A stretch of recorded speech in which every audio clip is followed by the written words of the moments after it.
It is the 5th day of Holy Week, Maundy Thursday. Maundy comes from a Latin word that means command or commandment. This day has a lot jam-packed into it, and it starts in Mark 14, verse 12, all the way through 72. It is the first day of the festival of the unleavened bread, and it was customary on this day to sacrifice the lamb for Passover. So Jesus sends 2 of his disciples ahead of him into town to secure a place. If you want a little bit more in-depth version of the Passover supper and the washing of his disciples' feet, you can look at Luke or in John. But in Mark, we are left with them reclining, and Jesus says to them, "Truly I tell you, one of you will betray me, one who is eating with me." And they were like, "No, that's not going to happen." And he said, "It is one of the 12, one who dips bread into the bowl with me. The Son of Man will go just as it was written about him, but woe to the man who betrays the Son of Man. It would be better for him to not have been born."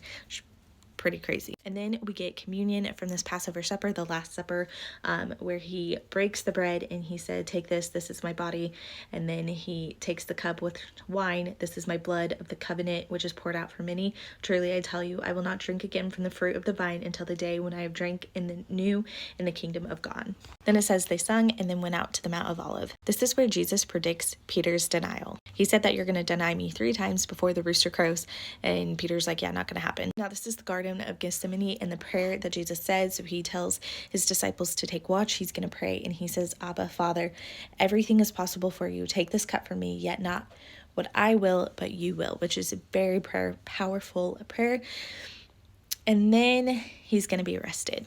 So Judas had come up with kind of a signal on who they should arrest. So he said, "The one that I kiss is going to be the one who is Jesus." Again, John has a better depiction and a little bit more in depth of what happened in the garden and the prayers that Jesus prayed. Okay, so now Judas has betrayed him by kissing him on the cheek, and they seize him. His disciples don't like that, and they pull a sword, and one of them cuts off the ear of the person who's trying to seize Jesus. But Jesus reattaches it, and he's like, "I'm not running a rebellion. Let it happen." So everybody fled. Jesus is taken in front of the Sanhedrin. And people are coming out and testifying against him. However, none of their testifies match up because they're all fake.